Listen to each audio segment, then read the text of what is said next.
Good morning. It is time to skip the BS, Keyshawn Johnson. It is time for Undisputed. It is time for you to hit us up at hashtag Undisputed Live. Time for me to welcome in Playmaker and just give me the damn ball. Michael Irvin and Keyshawn Johnson, morning to you, gentlemen. What's up, Playmaker, man? You look at very blended in. Blended. He looks blended. To everything, the backdrop and all, man.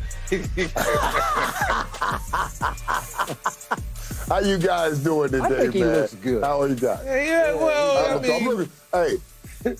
I'm looking forward to being back tomorrow in the bright studio with you guys. Looking forward to that. You know what I mean? Yes, I do. Well, I am looking forward to Sunday night. So is Keyshawn. He thinks something's going to happen that I don't. But let's talk about the biggest game so far in the NFL season. Dallas at San Francisco Sunday night. 49ers, of course, ended the Cowboys season the last 2 years in playoff losses at Dallas. Then last year at San Francisco.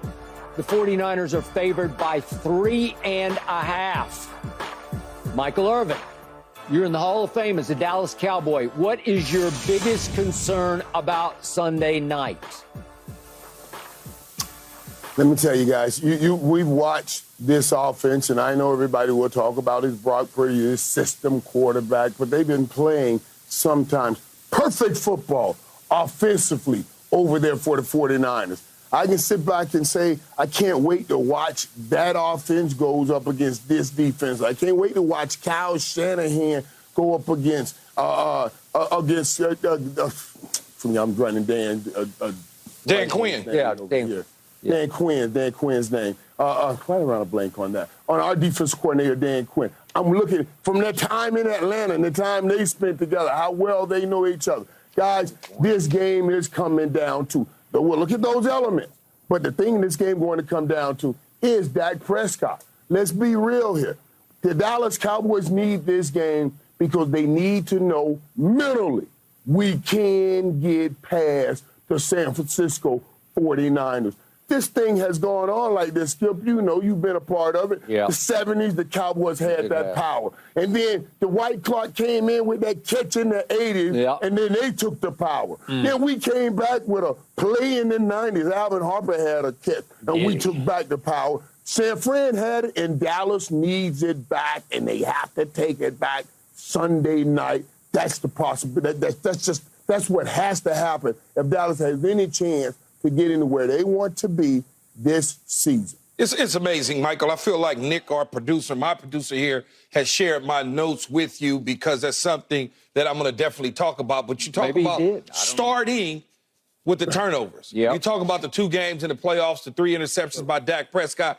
You cannot have that at the quarterback position. He's got to be clean. They've got to protect him. They've got to make sure that he is within sync. I know he feels a certain way about the way people feel about last year's game, but if the Dallas Cowboys are to win this game, he cannot turn the football over. He cannot be careless with the football. He cannot make the mental mistakes, the mental errors. He has to hit all the throws. He cannot throw for 230 yards in a game. He cannot have 2 turnovers in a game. So when you look at the scores of these games in 2021, touchdown, it was close, 23-17. Playoffs, regular season, playoffs in 2022, 19-12. As you continue to hear Skip talk about it every single time we talk about the playoffs, he wants to mention the vaunted defense of what they get. Yeah, that's what you want to say all the time about the 49ers and their defense, or better yet, their offense can only score 19 points against this bad of a man in Michael Parsons. So here's what I would say.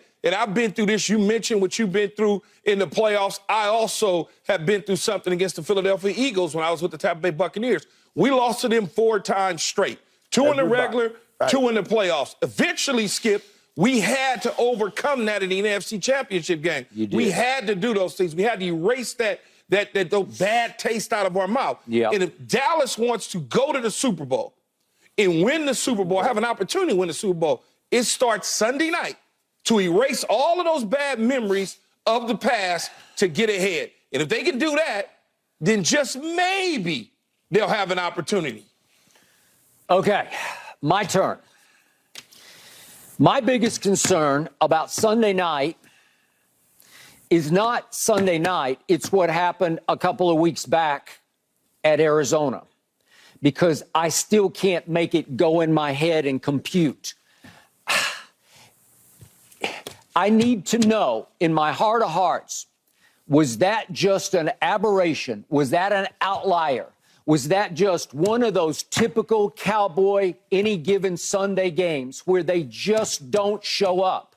Or did they actually get exposed? Because if we throw out that outcome, if we just look at Giants and Jets and obviously Belichick, I'm looking at a team that is a little better than San Francisco. I still say, if we, as in Dallas, play our best, if we max out, if we hit on all cylinders, and they also play their best, we're a little better than they are. I hear about physicality. I hear about Brock Purdy, and I get all that. Yeah. They are physical. They play a more physical brand of football than we play, which is not to say that we don't play physical, because there is a game called rock, paper, scissors. And what happens when paper covers rock? You win, right? I believe paper can cover rock, because when I look at our defense, it's just better than San Francisco's. You guys throw at me, you and this is obviously you, Keyshawn, and Richard. If we go player by player, if we do combine, if we do punt, pass, and kick, you say, oh, this. And then yet I told you guys yesterday, if I look at what my defense has done under Dan Quinn for the last 2 years and 4 games, we've taken it away 77 times to 55 for the 49ers over that same stretch. If I look at what we've done this year, we lead the whole NFL in turnover differential, because Dak has not been turning it over at the rate he turned it over last year, and we are already taking it away at a near top of the NFL rate. So to me, I'm looking at Micah Parsons. He doesn't have big sack total. He's got 4, which is tied for 6th. But when I look at every pressure category for Micah Parsons, when I look at every category, he is leading the league in pressure rate, pressures, pressure percentage. He leads in everything, because he just gets after your quarterback with speed and quickness more than physicality. So it's all there. It all works. I even look at the 2 playoff games. Dak played poorly in both games. And yet, both times we were right there. We had a chance at the end of the first playoff game, and at the end of the second, we're right there. Yes. Who's your quarterback? Yeah, he's still there. Okay. So I just want to go ahead and keep going. I just want to remind you. All right. Mike McCarthy's still head coach, and Dak Prescott's still a quarterback. Okay, go, Michael. Yeah. It's good bringing up some good points, too. And the thing is, you almost have to play a perfect game here. Let me tell you why I say this, Skip. They have so many weapons.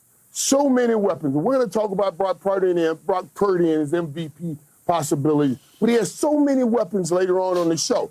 He has so many weapons. And he is doing a wonderful job of getting the ball out of his hands. And those guys running out to catch yards. Dak has to match that. I heard what you said about Micah Parsons getting to the quarterback and leading in pressures. Mm-hmm. I need him to get that quarterback down to the ground, not just the pressures this week, because they're dispensing such an army of talent at that defense that can hit you in so many different ways with Ayuk, Debo, man, they got the Kittle, McCaffrey, so many. So I'm going to need, when he can, I'm going to need him when he's rushing to get to that quarterback. Here's a key thing, too. Dallas right now leads the NFL in third down percentage at 51%. You got to keep that. You got to walk in this game and walk out of this game with that being a proof. You got to keep that ball in your hands and keep it out of the hands of San Francisco 49ers. You got to convert those third down against this defense if they got any shot. Yeah, Michael, real quick. Dallas leads in time of possession per drive, 3 minutes and 33 seconds. No team in the NFL has held the ball consistently that long. So I'm seeing a lot of stats that are first.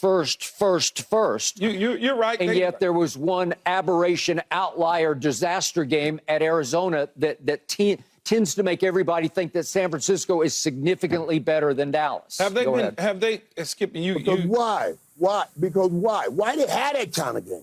Why? I couldn't even enjoy the win last week, Skip, like you, thinking about what they did the week before that. Why are they having those kinds of games? Okay, can I ask you? Don't have those kinds of games. Michael, question. I was there covering your team, the last team that won the Super Bowl for the Dallas Cowboys, the 1995 Cowboys. I was there all over it. I wrote a book about it. 27 years ago. Okay, but I'm just going to tell you what happened that year. The Washington, then called the you-know-whats, that Washington team went 4-12 with Norv Turner as the head coach. It beat you guys twice that year. Do you remember this? Yep, I remember. It beat you twice. Yes. And Barry Switzer, who I was very close with, still love him, he was so beside himself that he began to wonder to me out loud, was Troy's heart not in it? I'm talking about Troy Aikman because he was so close to Norv, and he wanted Norv at that point to come back and be his head coach. And Barry's wondering, well, is my quarterback not, is he just not into trying to beat Norv Turner? It was a terrible Washington team that you guys lost to twice because Dallas has had a long history of these kind of disaster games that you can't, they're inexplicable. Like, where did that come from? Where you just don't show up for whatever reason, and I feel like that's what happened at Arizona. But in that game, in those games, think about this. In those games, I remember those games. That's Norv Turner, who was the architect of our dynasty. He was. He understood how to attack, how to come back, and how to break down our offense. We talked about that. He knew. He knew. Let's take out Michael first. Let's take Michael out and we'll slow down. All right. Norv understood that.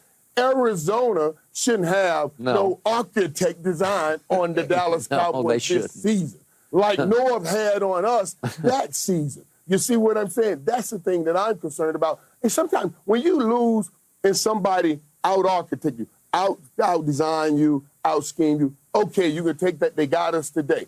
But when you walk in a game like Arizona and you're not even ready to play, that's the problem. And we got to have that. We got to have the best Dallas Cowboys. They have to be ready to play mentally because they're going to have a physical football game. And in physical football games like this, you got to be ready to take those small increment gains and just keep taking that physical pounding because San Fran will do that. They'll pound that ball right at you. It's not one guy on either side, Arizona or the Dallas Cowboys, that remember the 1995-96 Dallas Cowboys. So let's just not go down that rabbit hole. I can promise you that. They're not. Those guys probably but I would argue there's probably 10 dudes on a combined team that was born back then. You mentioned Michael Parsons. I'm not buying that, Key. This is a huge rivalry, Key. I just told you the thing goes back decades. 70s, 80s, 90s.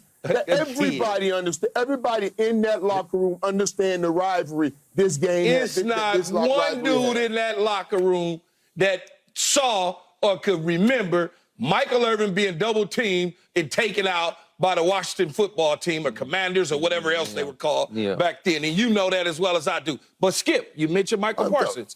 And that's the only guy you mentioned on the defense. When you start talking about personnel, you mentioned one guy.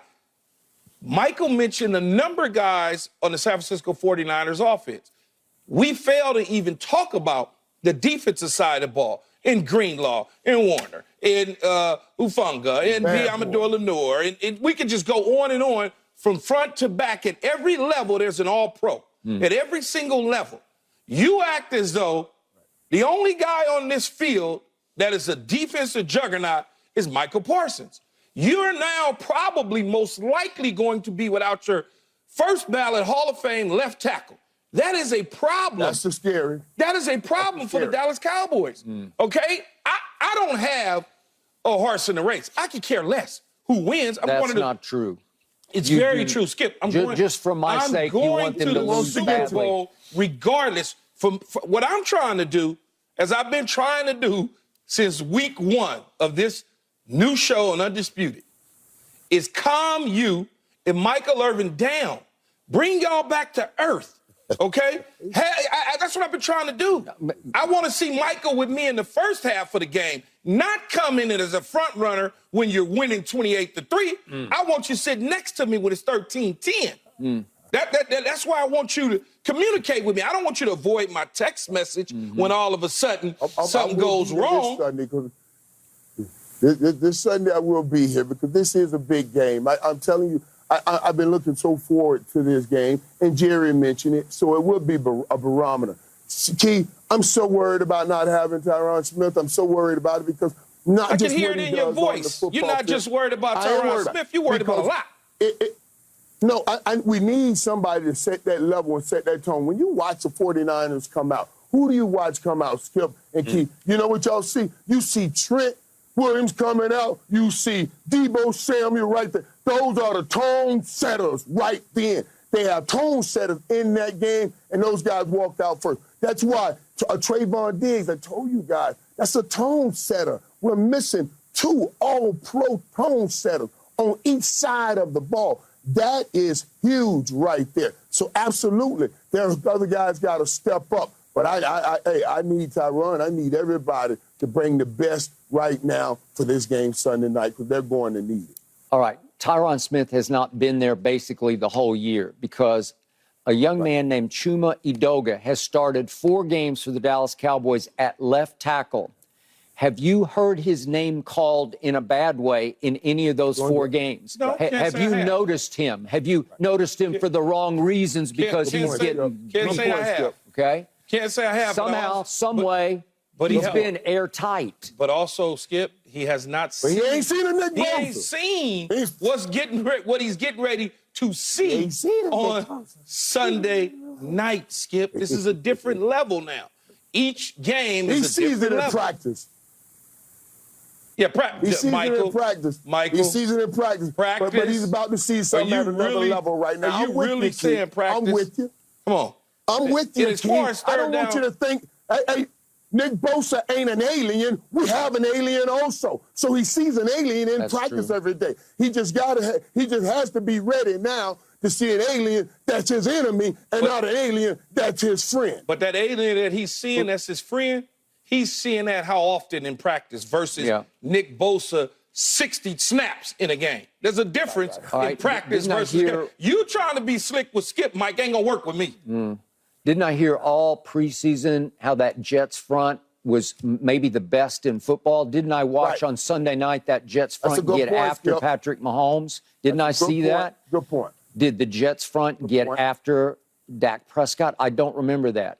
The kid Thibodeau for the Giants, he's pretty good. He had a couple of big sacks the other night. Did he get after Dak? No, he didn't get after. The Jets front played a certain way because of their damn quarterbacks, Skip. Come on, man. Oh, so now it's the quarterback's fault. You can't, when you are bad on offense, just like when the Dallas Cowboys are bad on offense, the defense suffers, okay? That is why Mike McCarthy decided, even though you high-flying, scoring points, leading the league, this is why Mike McCarthy decided to move on from Kellen Moore because it hurts your defense when you do certain things.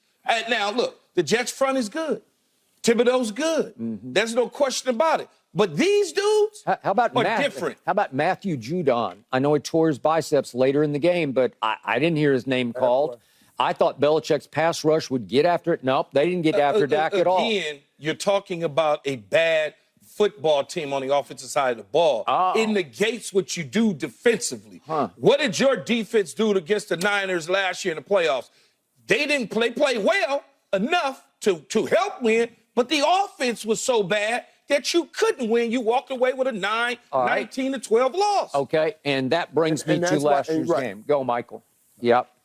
Right, and let's talk about that because I say in those games what we've had is a receiver playing well and then nothing, I think, out of that second and third group. We need guys to step up. CD had 100 yards last season. And then when they played. I need number 2 receiver. I need a Brandon Cooks. I need a Michael Gallup to have a big game also to beat this defense, to keep this team efficient. Key, you talked about why Mike McCarthy took over the play calling. And it wasn't moving the ball up and down the field because the Dallas Cowboys did that great with Kellen Moore. Absolutely. And they're doing it great with Mike McCarthy. It's being more efficient and more careful with the ball in the red zone. So we've been talking about the struggles we've had in the red zone. It's because we've been more careful with the ball in the red zone. And they have to be careful with that ball in the red zone tonight. Dak cannot have any turnovers, and you got to get touchdowns. All right, let's go back to last year. Let's see what Dak did or didn't do, what he did to his own team, because the first interception he throws, it's 5:55 in the first quarter. It's still a 0-0 game. Yeah. Here we go. And this is just a bad idea and a bad throw. I mean, that is intercepted before it left his hand. It's just over and out. Lenore is he's run the route.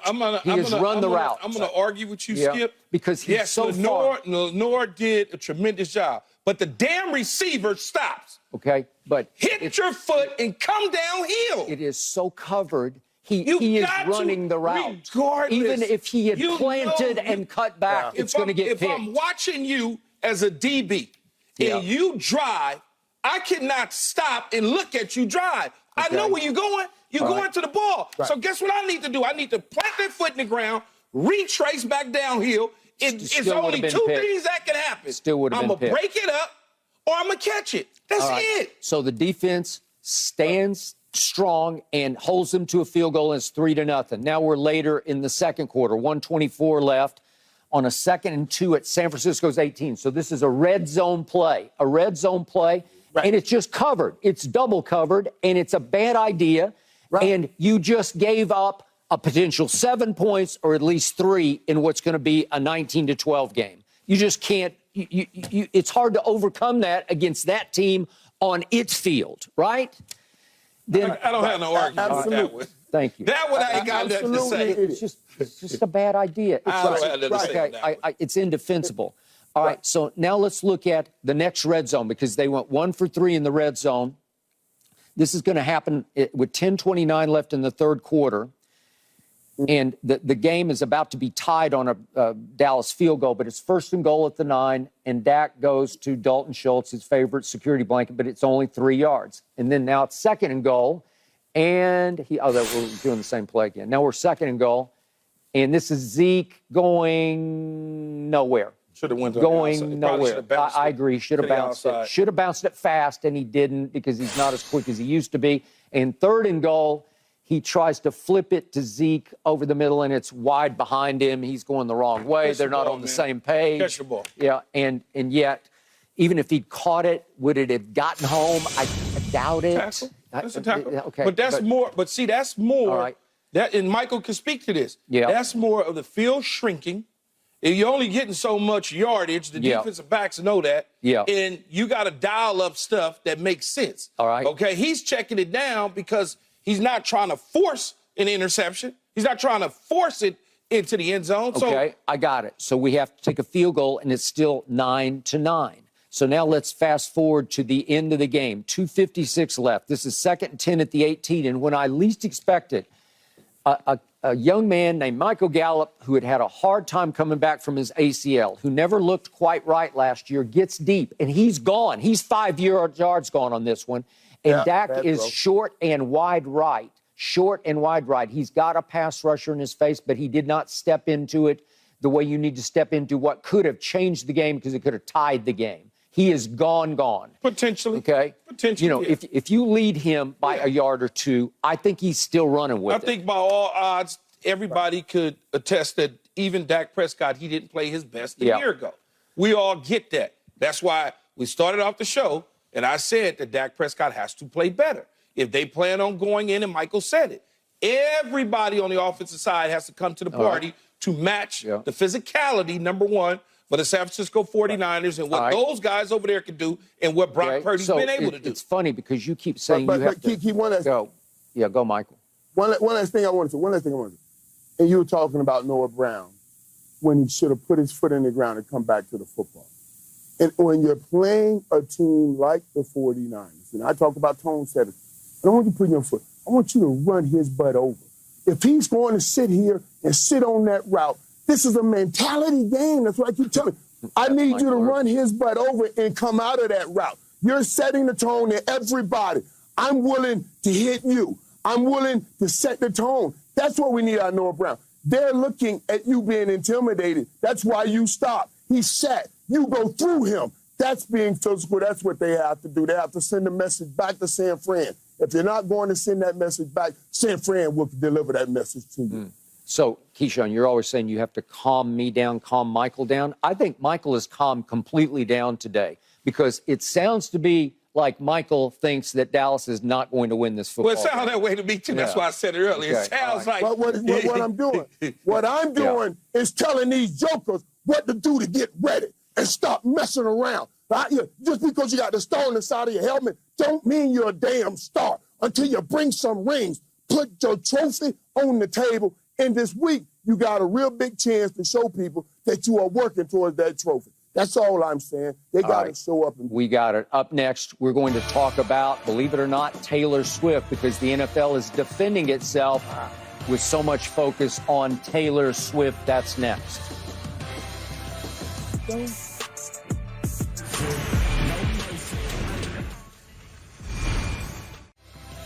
Interesting that the NFL felt compelled to issue a statement about how much attention it has paid to the Taylor Swift-Travis Kelce relationship, whatever that might be. The statement said the Taylor Swift and Travis Kelce news has been a pop cultural moment we've leaned into in real time, as it's an intersection of sport and entertainment. And we've seen an incredible amount of positivity around the sports. That's positivity as in the highest-rated Sunday show since last year's Super Bowl on Fox. Sunday night's Chiefs at Jets, featuring Taylor Swift up in a luxury box with several other stars, drew an average of 27 million viewers. That's almost 11 million average more than opening Sunday night's Cowboys at Giants, though, of course, that quickly turned into a blowout with the final score of 40-0. Yet, even Travis Kelce said on his podcast that the NFL has been, quote-unquote, overdoing it. Keyshawn, what do you make of all of the above? You know me, Skip, man. Yeah. I'm not really into the gossip like that, getting into other people's personal space, Michael. I know, but the gossip has become the story. I know, Skip, but I look at it this way. There's been countless athletes throughout the years that have dated top-notch celebrities. Absolutely. I can go on from Tony Romo's to Reggie Bush's to Miles Austin's. Yeah. They panned to him. Mm-hmm. Tom Brady at the time was dating prior to marrying the famous supermodel at the top of the game in Giselle. Yep. So I don't really see. It's just that we're at a every single year, things change in social media, the way they think, how they process things. 2 years from now, there'll be some kid that plays at Kansas State that dates some superstar, so to speak, and the cameras will pan to them. It will not affect the team. It will not bother the Kansas City Chiefs at all. The Kansas City Chiefs were already getting eyeballs watching them. And I believe this game was a Sunday night game, correct, Skip? Mm-hmm. People were going to already watch Sunday night games. But not like that. Maybe there was a tick to some degree. Maybe there was a tick to some degree because she was in the stands, because people wanted to just see if she was going to be there and be a part of it, because she does have a crazy following. She's one of the top 3 female pop culture icons. Yep. It's her, Beyonce, her, Rihanna. Those are probably the 3 right now. Yep. And I think if any of those 3 were to show up at a game, eyeballs would go. Any of the 3. Not like this, Steve. I'm telling you, any of the 3. Not like, all of them are big. All of them are big. But Taylor Swift and her following, this is New World Order. Yep. You sold 4 days straight. You sold out 4 days straight at SoFi. I ain't talking about 1 day, skip a day, next day. 4 days straight. I mean, that's absolutely insane. Now, old football says anything that takes our mind off winning a ring is a distraction. Yeah. It's not just the negative that brings about a distraction. And, of course, I know about that. But the positive, if it's not thinking about football, it is a distraction. Here's my personal concern. I look at Taylor Swift, and she's just such a performer, such a great person. Her spirit reads so well. I feel bad when people in New York are booing because this is a different game she's in. I understand the NFL is happy. More eyes are coming. Yeah. But when she shows up in New York, you're showing up basically as a Kansas City Chief. And when they put her advertising and stuff up in New York, they booed her. And that's just football fans saying, now it's me against you. So I hope she's okay with handling all of that because football's different. Football is different. The Swifties aren't coming for you, Michael. It's okay. It's okay. You don't have to. I like the Swifties.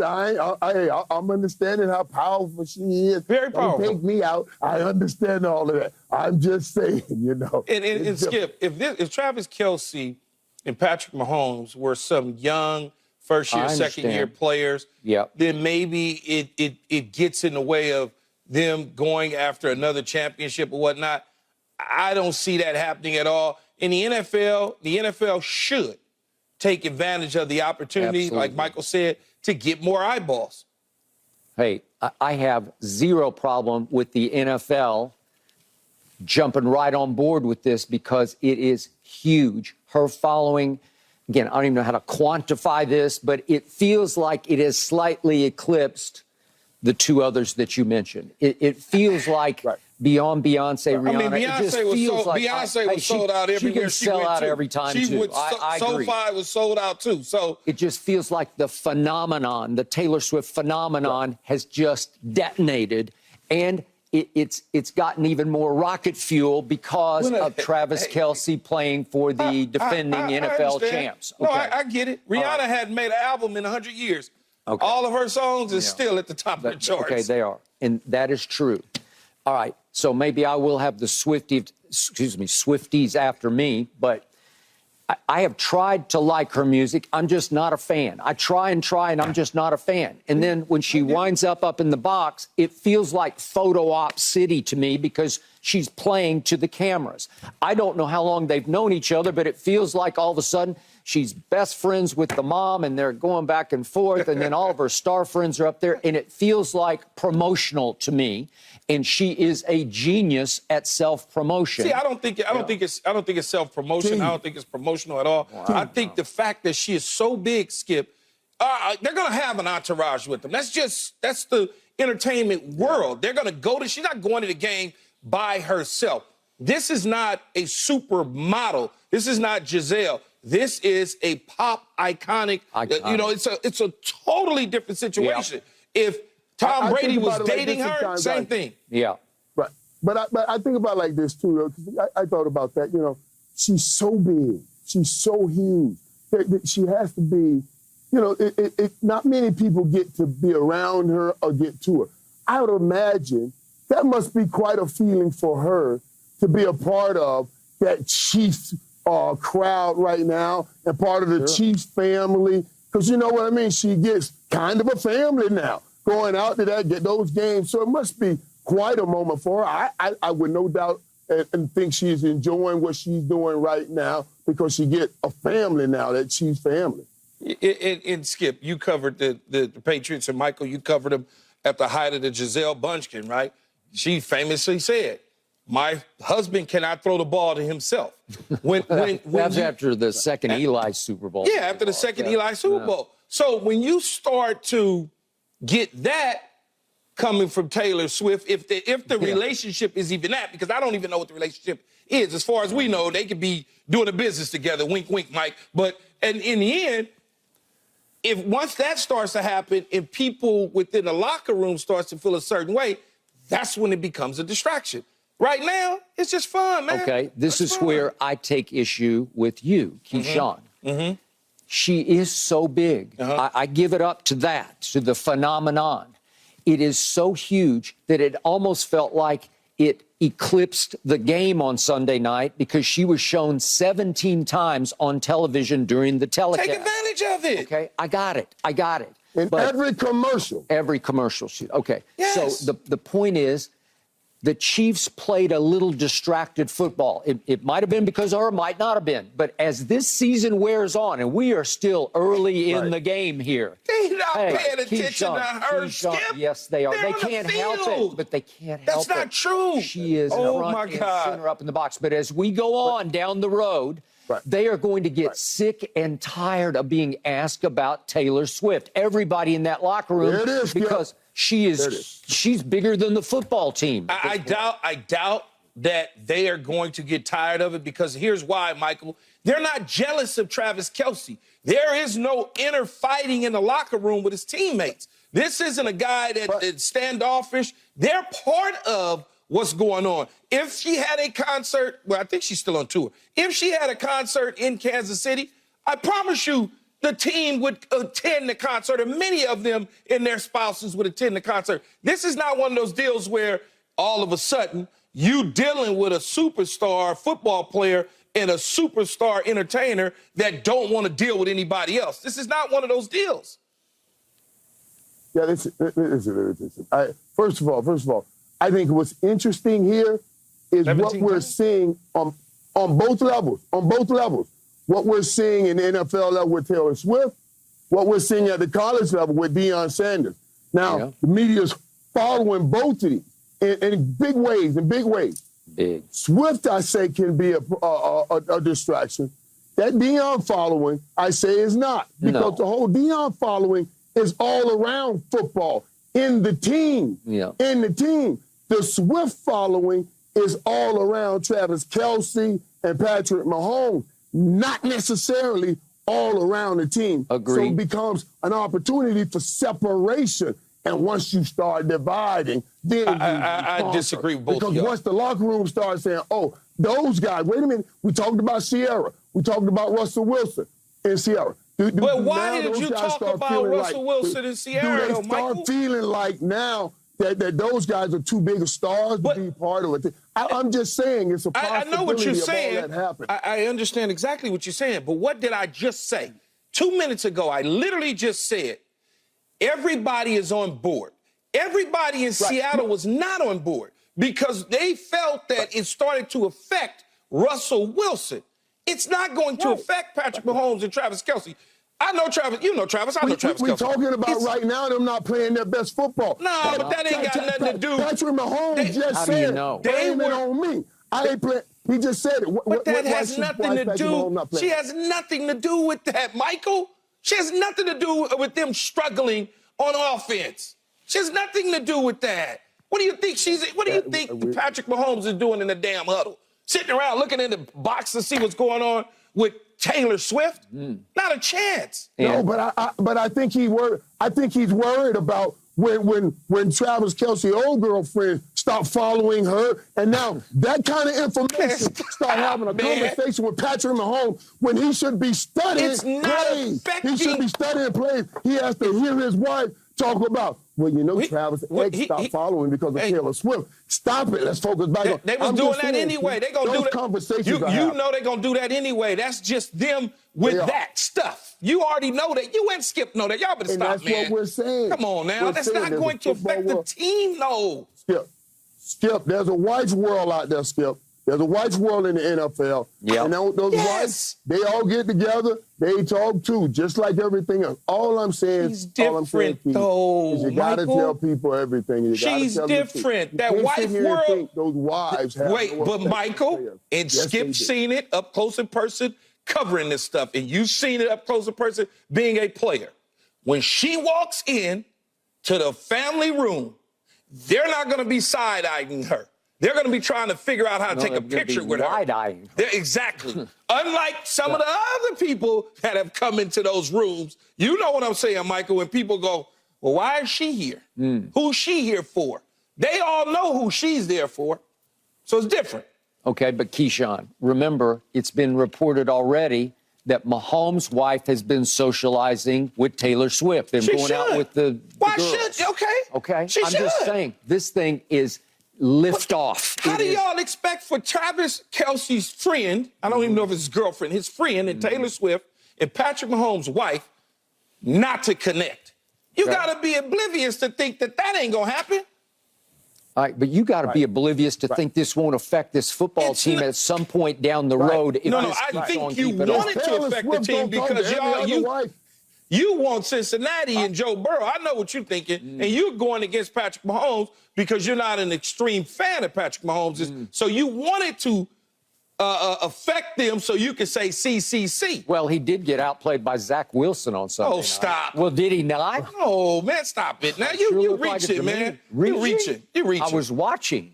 He did not get outplayed by a guy. They won the damn game. Boy, I think you're going to be wrong about this. No, you're going to be so wrong when they get their third championship and they have their fourth trip to the Super Bowl and he wins another MVP.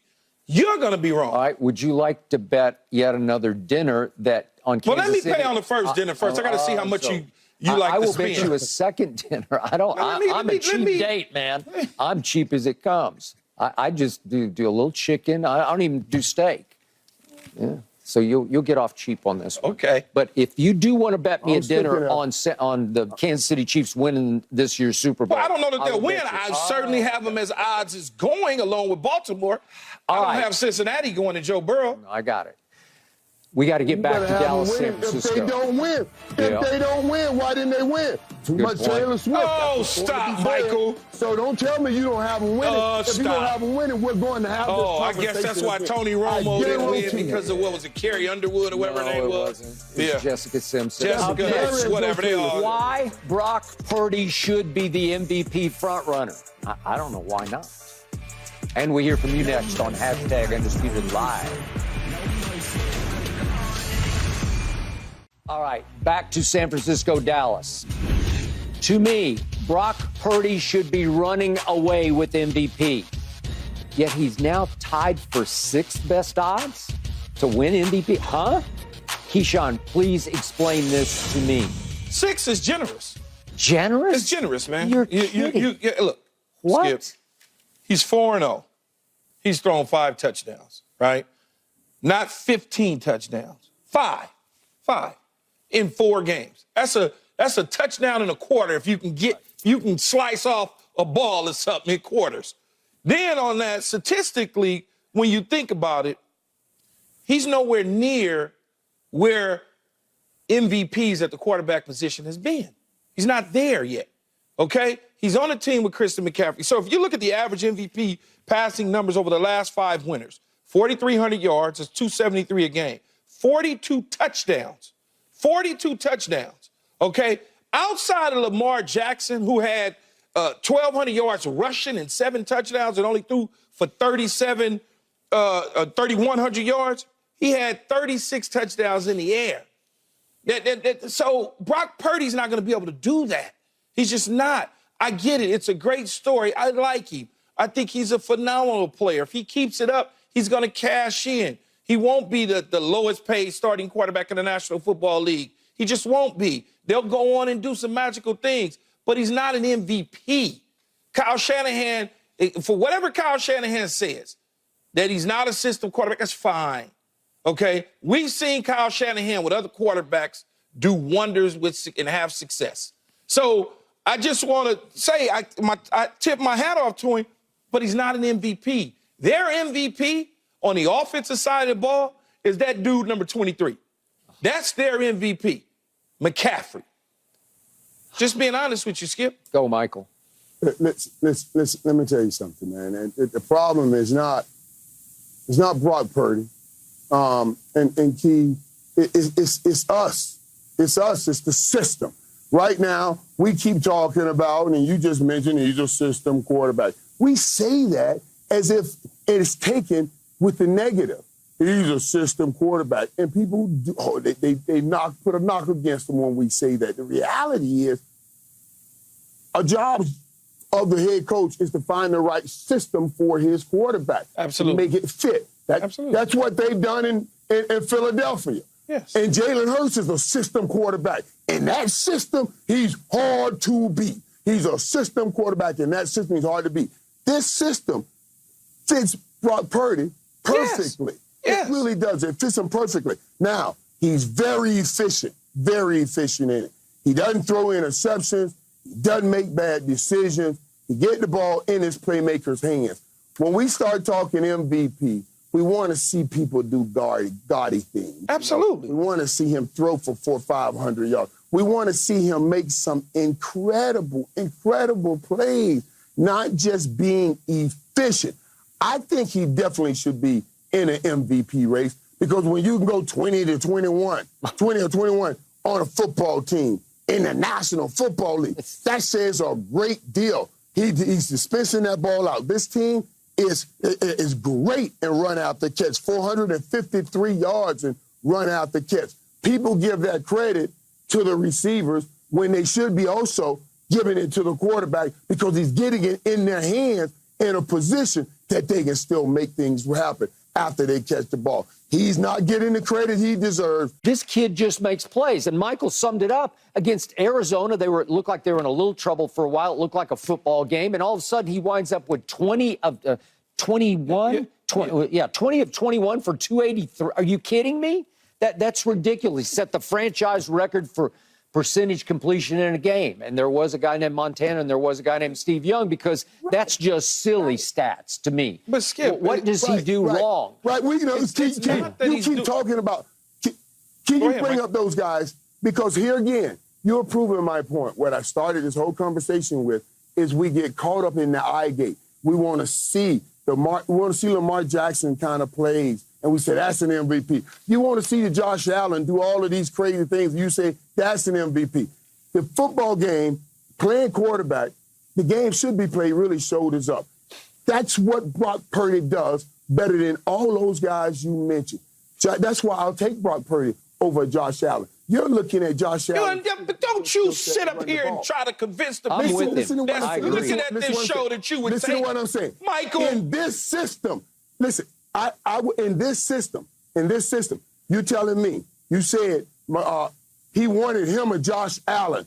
That's what Kyle Shanahan wanted. No, he wants the skill set of a Josh Allen, but he wants the mind of a Brock Purdy. He tried to get them together. That's why he went out to Trey Lance. But he learned that the skill set shoulders down, if it ain't right shoulders up, doesn't matter. You need to win. But my point is that it does matter. It's not that I'm dismissing his ability. What I'm trying to tell you is when you talk about MVP, most valuable player, he is not the most valuable player on his team. He is not the most valuable player in the National Football League. He's by far the most valuable on his team. Oh, no, stop. Hey, Christian McCaffrey's are a dime a dozen. They just are. You can find them. No. That's so far from the truth. If that was the case, how come a lot of teams don't have them if it's a dime a dozen? It's a lot of teams. I tell you what. If he's not the MVP on the team, take him off that team. He won 5 games last year, 4 this year. He's undefeated at quarterback. Take him off. I don't mind. Sit him down.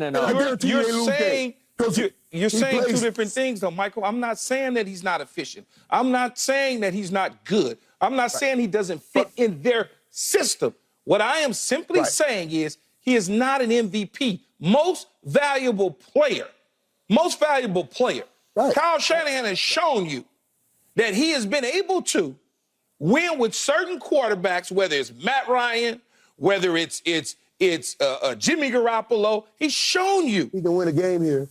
I'm just telling you, he's shown you that. And then you say gaudy numbers.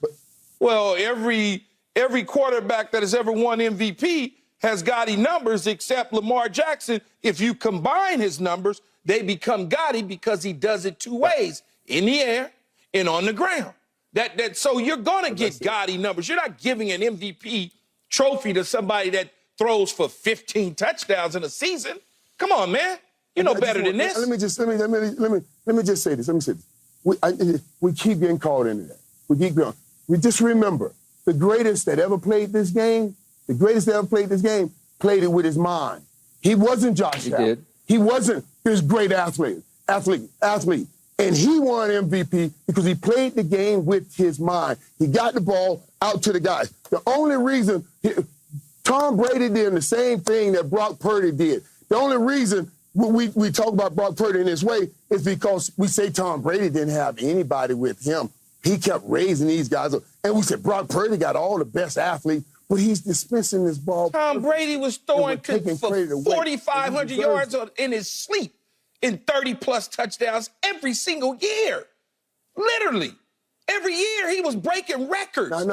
He broke the scoreboard with Randy Gregory. Tom Brady was not doing that. Just like Brock Purdy. Tom Brady was when he was winning MVPs, Michael Irvin, when Tom Brady was winning MVPs, he was breaking the scoreboard. Right. Are you crazy? In 07, he was racking them. He was racking it up in 07. It was later in his career. Exactly. Early on, Tom Brady was not an MVP. It was the entire team. Early on in Brock Purdy, Lord have mercy. Brock Purdy's career, he is on a team. 6 years from now, that may be different. Today, he is not the MVP. Okay, but back to Josh Allen. Yes, go ahead. Opening night, I understand. You came in here the day after and you said, Lord have mercy about Josh Allen. Yes, I did. Because he threw three horrendous interceptions. Not very good. That handed the game to the New York Jets and Zach Wilson, right? Not very good. So you're a little bit prisoner of Sunday's moment because I came in here on Monday. It's called disappointment at the beginning of the season for a guy that I thought would play better. Josh Allen played the best game of his life against Tua and the Dolphins this past Sunday. And that's what MVPs do. They rise to the occasion. Oh, I see. That's what they do. Am I lying? Okay. You've been covering it for a long time, Skip. Am I lying? Michael Jordan is an MVP because he rolls to the... Josh Allen's a mistake waiting to happen. You know it and I know it. A sack fumble, big interception. He's going to try to do too much. He gets a little I bet you the Cowboys would like to have him. Well, but I know how to quiet you down. But what does that mean? Okay, I'm on the record. I don't love my quarterback. I like Brock Purdy a lot more than I like Dak Prescott, and I would trust Brock Purdy a lot more on Sunday. So you'd rather have Brock Purdy than Dak Prescott? Sure I would. Well, who wouldn't? Okay. Who wouldn't now? You realize that Kyle... think about this. Kyle and his father, Mike Shanahan, and John Lynch got their considerable brains together, and they said, you know what? We're done with Trey Lance. We just gave the sun and the moon for Trey. What was it? 3 firsts and all those other. It was just a ton of draft picks. They gave their future up for Trey Lance. And all of a sudden they said, wait a second. Mr. Irrelevant is way better to our eyes and our minds than Trey Lance. For that so we will just give Trey Lance away to Jerry Jones. Thank you very much, because he may turn back into that Trey Lance. Y'all should play Cooper Rush instead of Dak then. Okay. Hey, do I think we'd have a better chance Sunday with Cooper Rush at quarterback? You better believe I do. I bet you Michael Irvin don't think that. Okay, well, he doesn't. He's hanging in there with Dak because you got to. You just... Yeah. but I understand that theory because you're saying, hey, Cooper Rush gets the ball out of his hand and put it in the playmaker's hands and let him do it. He is more like Brock Purdy than Dak. We keep saying this, right? But we keep saying, like, that's a bad thing. It's a great thing to have. That's what you want out of your quarterback. Brock Purdy. I like efficiency. That's all I ever had with quarterbacks that was good was efficiency. I had guys that were efficient, very efficient. When they were good, they were very efficient. They were never considered MVPs based on having 5 touchdowns and 0 interceptions. I'm just saying. That's all I'm saying, man. Who was your best quarterback you played with? I would say Vinny and then Brad. Vinny and then Brad. Brad Johnson. I only played with Vinny. I played with a younger Vinny in 98. He was just ridiculous in 98. And then I got him again in Dallas at that point. He was like, should have been retired in a nursing home or something. Okay, I got it. All right. Let's talk Lakers next. Are the Nuggets living rent-free in the Lakers' heads? It sure sounds like it. No mercy, no mercy, no mercy. Won't back down. Nuggets coach Michael Malone might have poured more gasoline on the Lakers' fire with his response to their issues, with his clowning LeBron for talking retirement after the Nuggets swept the Lakers, then being introduced at Denver's championship parade as the Lakers' daddy. Malone said yesterday, if we're on their minds, that's on them. I'm not living 4 months ago. So, Keyshawn Johnson, you lifelong Lakers fan that you are, what's your response to Malone's response? Well, Mike can say whatever he wants to. He won the championship. And he has the right at this point in time in a new season to feel good about his team. He can say whatever he wants to. You won. You say whatever you want. I don't think that he's living, and the Nuggets are living in the mind. They certainly want to play them and measure themselves up against the champions, just like you do every single year, the start of a new year. You want to face the champion, to measure yourself against good teams. If you were in college football, you want to play Georgia to see where are we at? How do we stack up with this type of team? If we're the Dallas Cowboys, how do we stack up with the 49ers that everyone says is going to the Super Bowl? So I don't see what the big deal is. I think Mike Malone is worried about the Lakers more so than the Lakers are worried about him. How so? Well, because we've obviously gotten better. We're healthy coming into it now. Our star player averaged close to 30 points last year. He has his whole nucleus with him at the start of the season opposed to at the end of the season after the trade deadline last year. So it's a different year. It's a different situation. One of the things that I would say, there's so much parity in the league right now than it was back in the day. You know, we could very easily point to the Chicago Bulls winning a championship, or the Lakers and Kobe, they're going to probably win a championship, or the Spurs is probably going to win, or Golden State's probably going to win. Right now, just on the West alone, when you look at it, you say, well, okay, the Nuggets, they still got the Joker, two-time MVP. They got Murray, who's healthy. Oh, okay, so they're at the top, but the Suns got better. They did. Okay. Golden State got better. You like the Suns. The Golden State got better. Yep. The Lakers got better. So you start the Kings are a little older now. Mike Brown is settling in as a coach now. So you start, we don't know what Wembanyama, if I said his name correctly, what he brings to the table in San Antonio with Pop. We have no idea. Well, it won't be much yet. I understand. Yeah. But when you look at it, there's parity there, even on the East Coast. Sure. So it's just not Denver, Denver, Denver. And Mike Malone is smart enough to know that. Okay. He did say yesterday a lot of nice things about the Lakers until he got to what I just read to you. But he did say, I know it was a 4-0 sweep, but all those games seemed like they went down to the wire, which I've told you repeatedly on this show. Yeah. He went on to say, we have tremendous respect for that team because I believe they do, because how can you not? And by the way, you didn't mention, but the Lakers got better too. Oh, I mentioned it. Okay. Did you? Oh, okay. yeah. I thought you went over that. Okay. He says, I have tremendous respect for Darvin Ham as a coach, and I buy that and believe it 100%, and the job that he did. But, yeah, I don't listen to any of that stuff right now he's talking about as we're going into the new season. If we're on their minds, then that's on them. I'm not living 4 months ago.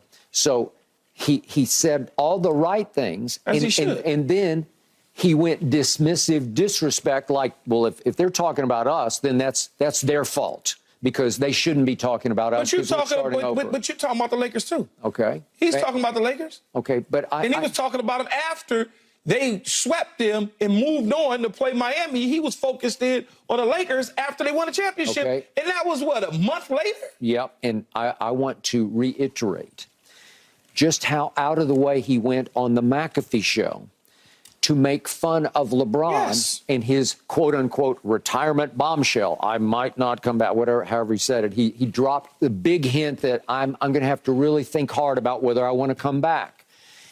Mike Malone goes on the McAfee show and does, I have breaking news here. I have an announcement to make. I'm going to retire. And then he said, no, I'm thinking about retiring. Well, it was a real below-the-belt shot at LeBron James. It was very slick. Okay. I was shocked he would go that far because he does know LeBron because he was an assistant in Cleveland when LeBron was on the bench. Got it. Okay, I got it. But he was around him. He lived around him. He knew him. He has a connection. I think they kind of hug each time they play each other, They probably right? do, and that's why LeBron said what he said. Okay. And why are you thinking about me? Okay. I don't think LeBron will hug him this time because this was a cheap shot. And he shouldn't. Okay. And I wouldn't either. Okay. All right. I want to get you on record as saying that because he is basically saying you were the reason they lost because they took LeBron out. However, he may have hit the wall. He might have run out of gas, whatever reason. He makes the strong point. All those games seem like they went to the wire. Well, it seemed like they did to me, too. LeBron was not very good in the fourth quarters. Neither were some of the other Lakers. I don't want to put it all on him, but when you go 7 of 23 and you're that dude, it hurts your ability to win a close game. And he did not play well down the stretch of those games. There's no question about it. One of 10 he used a lot of juice up in the Golden State. Memphis, he used a lot of juice up in those games. There's no question about it. Okay. I mean, he focused in on Dylan Brooks to really get at him. But when you look at it, Darvin Ham just said, LeBron James looks like he's in his third year right now. All right, and that's what I wanted to get to. Looks like he's in his third year. We hear this every year, but I think Darvin averaged 29 last year. That's 30. Okay. I'm giving him 30. All right. 38-7.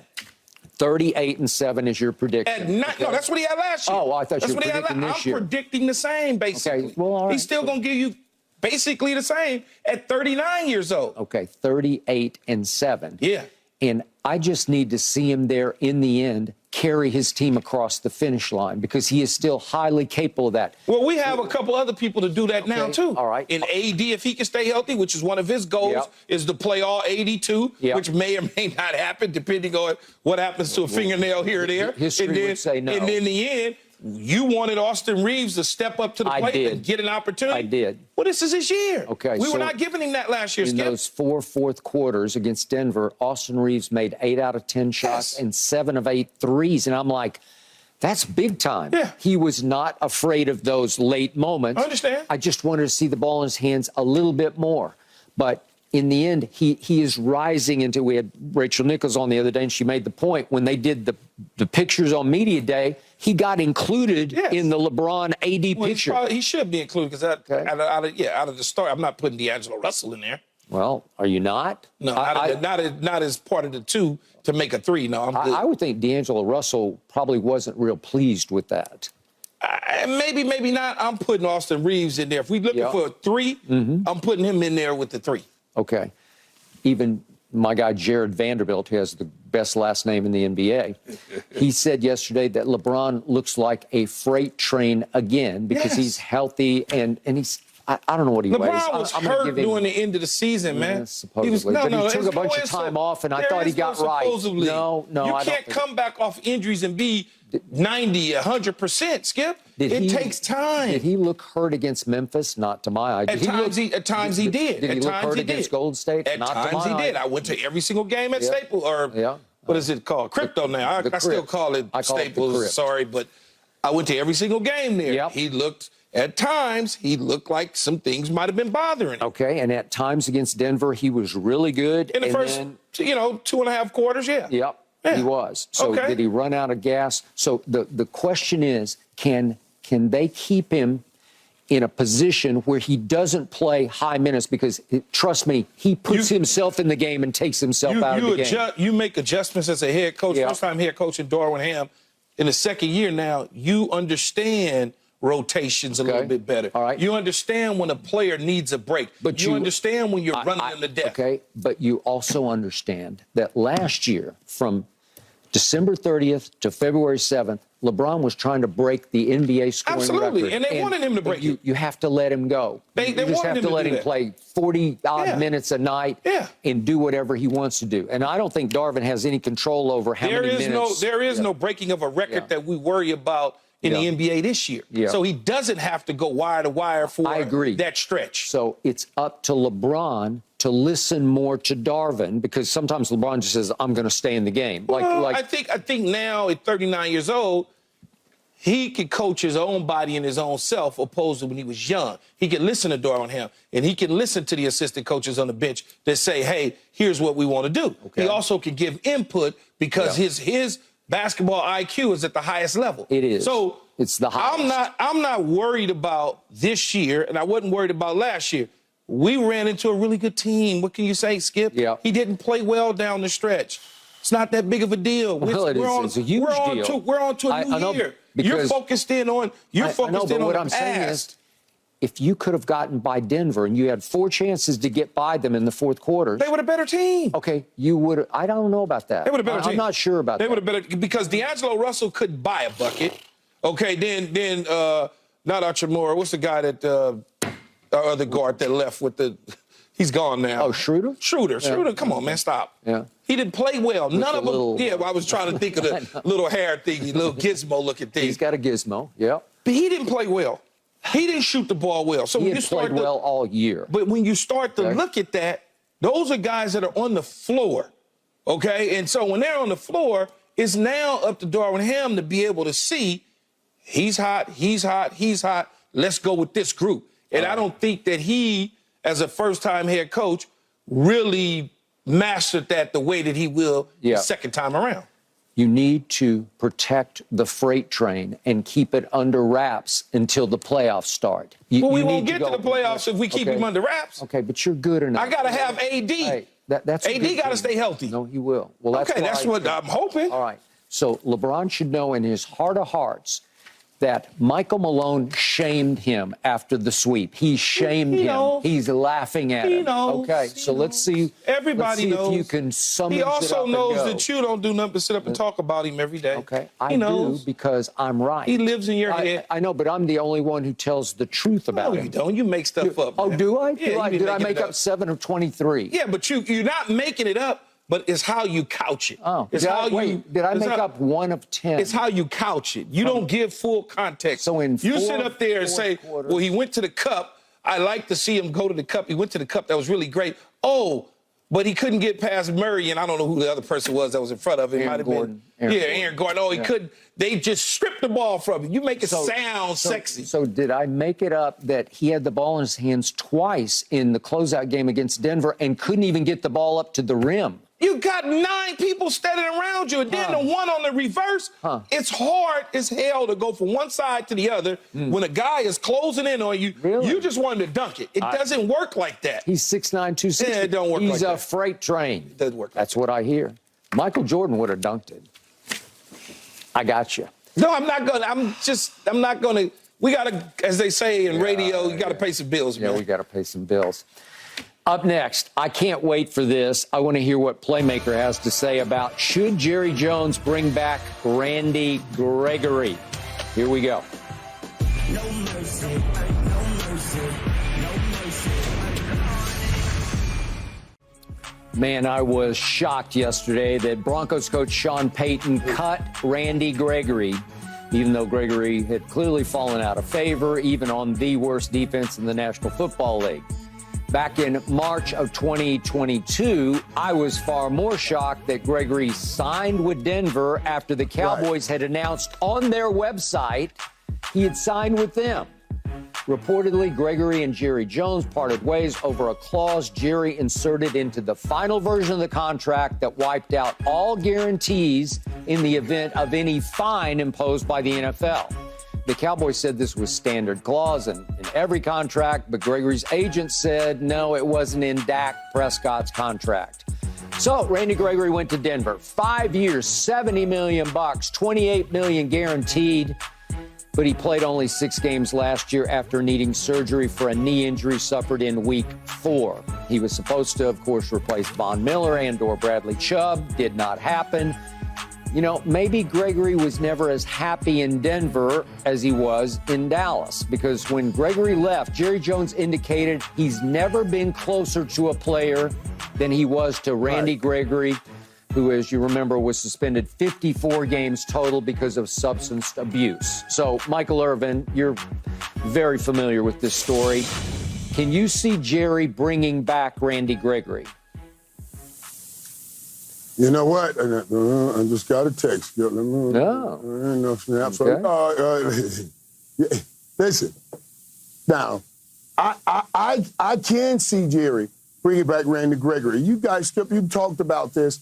They were very close. I remember Randy coming in and Jerry talking to Randy, talked to me about Randy before he came in, sat us down, we talked. I liked this kid. He was so happy here in Dallas. Yep. He didn't really want to leave, Skip. He did not want to leave. He got that same 5 for 70 from the Dallas Cowboys. You talked about that language they put in. Yep. And you know what happens when somebody speaks that language in. Now your agent, who's the one battling against the team, is saying, no, we can't do it, we can't do it. I'm guaranteeing you, Randy was saying, let's take the 5 for 70 with the Cowboys. Wow. But the agent talked them out of it, I'm sure. So, yes, I think they will make a good couple coming back together now. You can always use that pass rusher. Randy has his money. You can get him for a pretty good deal. Now, That's not to take away from the job that these guys have done, because when I did text, they said they do want to make sure that they get snapped for Sam Williams and Flower. You know what I mean? So that they'll take that into consideration when they're looking and talking to Randy Gregory. But I do think that would be a good pickup. It's always a good pickup to get familiarity, get somebody that you know. We talk about the surprise factor of Gregory being released from Denver. I just think about my old boss and head coach and Bill Parcells. I think about one of his guys off his tree, Bill Belichick. Another guy off his tree. Now, Sean Payton. You find somebody. When you want to send a message, you just got run out of Miami, 70 hung on you. Gregory didn't have anything to do with that, right? But he's a high-priced defensive player. Then all of a sudden, you look up, if Chicago's moving and grooving on you, you still find somebody. He's the guy who eventually wakes up everybody in the room because he's the big money guy. They go, you know what, let's just cut him. Now everybody else will stand up because you don't want to be next. As far as fit goes, yeah, the Dallas Cowboys will be an interesting situation, but there's two other teams that are out there that certainly have vantage defensive lines, and y'all know which two teams I'm talking about, that would love to disrupt what Dallas may want to do. It's the San Francisco 49ers, who they play on Sunday. Adding him to the piece, much like you said about Dallas, you don't have to spend a whole lot of money because Denver's going to absorb a lot of that cost. And then the Philadelphia Eagles, a team within your division. So if I'm the Eagles, okay, and I'm John Lynch, I'm watching and I'm picking up the phone and I'm dialing it up and asking, hey, what's his availability? Would he think about this? Is there an opportunity for him? Because we got snaps. We don't have to find snaps for him. We have snaps, and on top of that, to take him away from a divisional rival like Philadelphia or a conference rival like a San Francisco, it would break Jerry Jones and the Cowboys' heart. And I'm sure that it's on their minds that those two teams potentially could be adding some beef up front. So, Michael, you just got a text. Are you able to divulge where it came from? Did it come from on high in the Dallas Cowboy organization?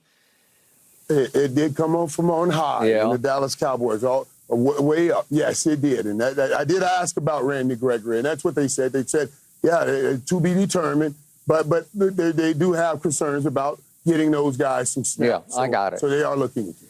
All right, allow me to read a quote from Jerry Jones the day after they fell apart and obviously Randy exited stage left to Denver. Jerry said, I wish Randy, as much as I've ever wished a player not playing for the Cowboys, the very best.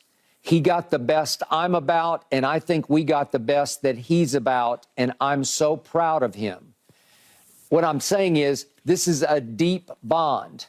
And if Randy wants to pay that back, pay it forward, if you will, then he will come back to Dallas for a very low-risk contract because, as Keyshawn points out, he got his money, and $28 million of it was guaranteed. And the beauty of this was because they fell apart with Randy Gregory, all of a sudden they were able, as Stephen Jones pointed out, to go sign a Dante Fowler off the free agent market. They were able to keep a Dorrance Armstrong that they did not think they could keep. And they brought back Leighton Vander Esch. At that point, it looked to me like he would not be back with the Cowboys. So Stephen's point was we got 3 for 1. Well, they're all in the fold. They're in-house. They're all playing at high levels. All 3 of those guys are big contributors. Remember, it was Dante Fowler who strip-sacked Mac Jones the other day that Leighton Vander Esch then took home. All right? So my point is maybe Jerry won in the long run, even though he lost at that point in March of 2022, but he got 3 for 1, and now it feels like he could get a Randy Gregory back just because of the deep bond between the two of them. Does that make sense? Yeah, it makes sense, but the reality is they wanted Randy. They wanted Randy before they went off and picked up those other 3 guys. So now to come back and tell me, well, I don't know because those other 3 guys, yeah, they've done well. They've done good. But you can get Randy Gregory, who you wanted in the first place. So, yes, he will add to him, even with those guys out there, Skip, because we're talking about getting to the quarterback. You know Jerry. Jerry won. That he got drafted by the Dallas Cowboys.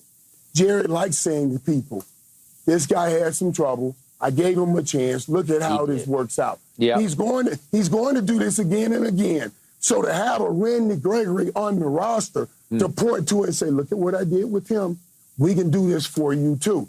That matters to Jerry. I think Randy's going to want to be there for this run. So he'll be willing to do business. He wants to get back to Dallas. He wants to be in Dallas playing for the Cowboys for this run that they're about to go on. He wasn't going on a run in Denver.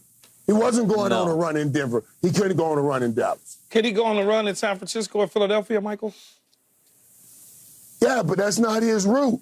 I'm just asking. No, I'm just asking because. What you're saying, Key, is this, Key. You're saying 2 times he's going to slap Jerry and say, I'm out of here. I think the first time. Wait, hold on, Michael, hold on. The first time he let the agent convince him. I don't think that'll happen a second time. Hold on, Coach. You just said, I am saying that he wants to slap Jerry for a second time. Get on out of here. No, hold on. Don't tell me to get on out of here. You said a second time. Did he slap them or did they slap him by putting in the last minute something in his contract, Michael? That means they slapped him because we agreed. We agreed that on this paperwork, this is what it's going to be. 5 years, $70 million, and whatever was in there wasn't in there. Then all of a sudden, when you slide it to me and we read the fine print, it got something in there. That ain't him slapping him. Okay, Keith. Now let me help you with some of this. Help him. This relationship that they have is very deep. Now, what this? If it's so deep, why did I have to slip fine print in? Well, let me help you with it. I'm about to help you with it. Jerry has done a lot with Randy. Has helped Randy through a lot of things that didn't go public. That you guys don't know about. I understand. That nobody knows about. But why you put it in there then? Because they're right. He knows things, and Randy knows things, and he's saying, "Listen, we're trying to protect each other here in these situations." That's all they were trying to do. It's not like they didn't want to be together. Trust me, Randy wanted to be here, and Jerry wanted. You still put it in his deal, though, Skip. Okay, timeout. Skip, you put it in his deal. Do you understand how many games, 54 games missed are? And it was all because of the drug issues that he had back at Nebraska. I remember. Jerry Jones plunged and took him in the second round because a good player. You going to take in the second round? Well, he's a high. He could have been a top 5 pick. Yes. Because he is a monster coming off the edge when he is right. It's the NFL. They're going to take chances with good players. We know that. Then Jerry, to Michael's point, hung in when things got really dark behind the scenes, and it got worse than ever became public. And Jerry hung in there. Michael was part of it. Michael was trying to help out. And finally, this young man broke through on the right side of this and looked like he had figured it all out and gotten it all under control. But at the last second, Jerry is saying, I got to protect myself because this is a lot of guaranteed money. If it went so good in those previous 7 seasons, why all of a sudden, you helped me through the 7 seasons, but all of a sudden, you don't trust me in the 8th and 9th and 10th season? You don't believe that I'm going to stay the course? So you're going to slide something at the 11th hour in my deal? Neither one of you jokers would accept that. So stop, Skip and Michael. Stop it. But it was standard fare in a lot of Dallas Cowboy contracts, except for the quarterbacks. When you say, according to his agent, it's an all. All means all 53. But it wasn't in one. So guess what? Okay. I don't feel the same no more. All right, Keyshawn, would you have taken the risk of $28 million guaranteed on a guy who had been suspended for 54 previous games? We're not talking about what I would have done. Okay, we're not talking about what I would do. We're talking about what Jerry did. Right. And Skip, let me push back on Kiki, because you're trying to make it as if Jerry's taking advantage of this kid. No, Jerry's I'm not. taking advantage. That's not Jerry what I has said, given Michael. this kid a career. He's right. He's helped this kid now be able to provide for his family. I get it. There's no telling where this kid would be. And I know Randy appreciated. I know Randy appreciated. So we're not talking about Randy. We're just helping everybody understand that this situation goes a lot deeper. Randy appreciated it, and he showed that on the football field. I think they'll look for a way to get back to Michael. I don't think Michael Irvin. I don't think Jerry was trying to take advantage of it. What Jerry was trying to do was be slick and got caught with the fine print at the bottom in the left-hand corner or the right-hand corner, whichever corner. But it wasn't trying to be slick. So why put it in when it wasn't there before then, man? Why do that? Come on now, Mike. Jerry's my boy, too. Because he knows we more. love him to death. Because he knows more. He knows more. He knows more, and he's trying to help Randy. He's trying to help Randy. That's the whole thing. He's trying to. If all that stuff would have come out that Jerry knows, Randy wouldn't have gotten to this point. Yeah. He wouldn't have gotten to this point. He had an opportunity now. Jerry kept it in-house, and Jerry was just trying to protect himself. Let's just make sure we're not trying to make it like Jerry was. I'm not saying that, but by the way, Michael and Skip, I got some beachfront property in Arizona I want to sell y'all. Just take that note. I think you just got educated again. We got to talk Cowboys. We just brought him up. How much can the Cowboys trust Dak Prescott Sunday at the 49ers? That is the question, and we will answer it next. No mercy, no mercy, no mercy. Here was Dak's response to a fairly routine question about last January's playoff loss at San Francisco. I mean, it's obvious. I mean, we're so far past that, to be honest with you, but that's obvious. I mean, you just want to piss me off going into this week, and I appreciate that. I do, actually. I do. Yeah, appreciate that. Appreciate that. Interesting. Michael Irvin, what does this tell you about Dak's mindset going into Sunday night's game? Well, he said you want to piss him off, so he's talking about he understands the pressure of this. And he was trying to say, let me go and join this win before you turn it to that situation.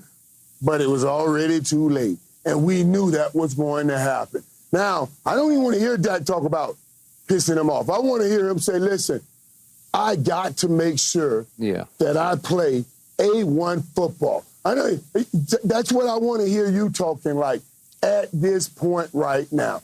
I don't want you to be mad. I want you to be focused. I want you to be focused. I want you to say, I have to make sure that I do not give any short fields to this perfectly oiled, well machine they have in San Francisco. I got to make sure we have no turnovers. I have to take what that great defense gives me. I have tried to force balls against that great defense, and you just can't do it. Those are the things I want to hear. Don't get lost in your emotions, because we'll make bad decisions with emotions. I want you to be focused. I want you to be smart with that football. I want you to be patient. Take the dump offs. Don't try to go up top. This is not a battle between you and Brock Purdy, even though people on TV are going to try to make it that way. But Dak, know this, Dak, you're not getting past this point without winning the football game against the 49ers. You got to take that monkey off your back. Nobody else will. Just like Steve Young had to do it with the 49ers. It's Dak's turn to do it now with the Cowboys. All right, real quick before I let Key take it. Michael, put you on the spot. Scale of 1 to 10, how much do you trust Dak this Sunday night, just in this game? Well, honestly, I'm going to put Dak, no zero, Key. I'll put Dak around an 8. An 8 in this game. Dak at an 8 in this game. But I want to trust him at a 10. I want to trust him at a 10, and I got to know that he'll be patient. And when I hear he's upset, angry, now you're trying to do things. I don't want you upset and angry. I want you patient.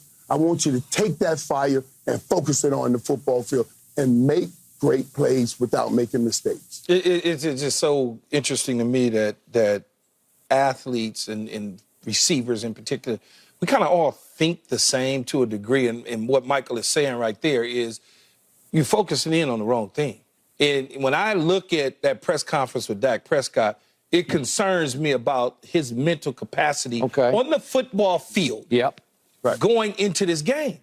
Because it sounds like to me he's doubting himself that he can go into San Francisco and win this game. Because you're worried about what the people in the audience is talking about when you shouldn't be. You should be laser focused in on taking care of business Sunday night in San Francisco, not repeating the same things that took place a year ago in San Francisco or a year before that. You just don't want to get caught up in the wrong things. Do I think he can go in there and play a perfect game and the Cowboys could potentially come out and win the game? Of course he can. But there's a lot of people, including Skip, waiting for the shoe to fall in the wrong direction so you could say, see, this is why I don't want him as my quarterback. But he's got to be strong enough to just not pay attention to that stuff.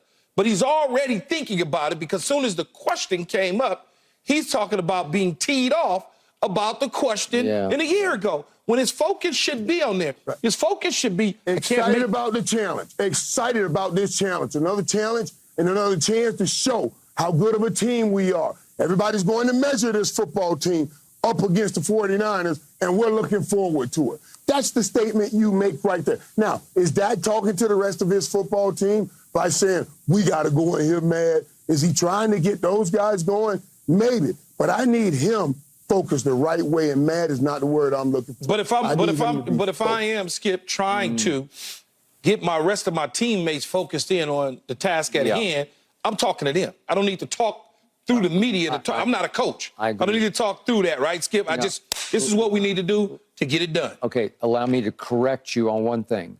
If Dak fails miserably once again Sunday night against San Francisco, at San Francisco, I won't say, see, I told you.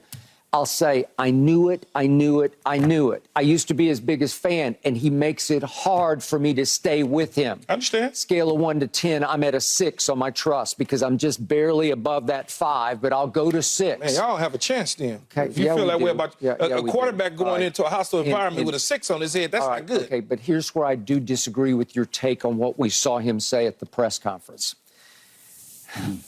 Was that real or not? Because it was a pretty simple question. It was about, can you remember your emotions as you walked off the field in San Francisco? And he's like, he thought about it for a second, then he said, oh, now you're going to piss me off.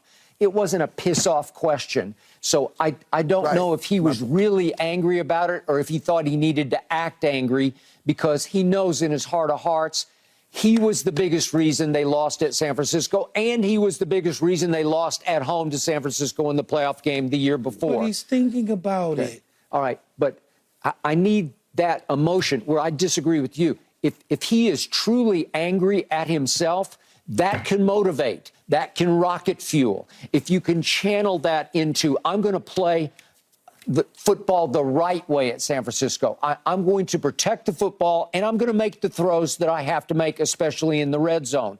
I love that. I need that. But the problem was last year, in the first playoff game against Tom Brady, nobody expected much from Dak because he was the sidebar story. He was the opening act to Tom Brady as we thought this was going to be the swan song for Brady. Bucks were sorry, man. Okay, they were at that point, and Dak took full advantage of it because that was the game of his life. And the Niners were not sorry. Then all of a sudden we say, oh, we trust him. Scale of 1 to 10, I'm at a 9 now. And that happened, right? Okay, so allow me to show you the end. Remember how the playoff game 2 years ago ended at Jerry World? Remember the last play of the game? Remember, this is slide down or something? Yeah, I still have bad dreams about this. If we could show Dak taking off running.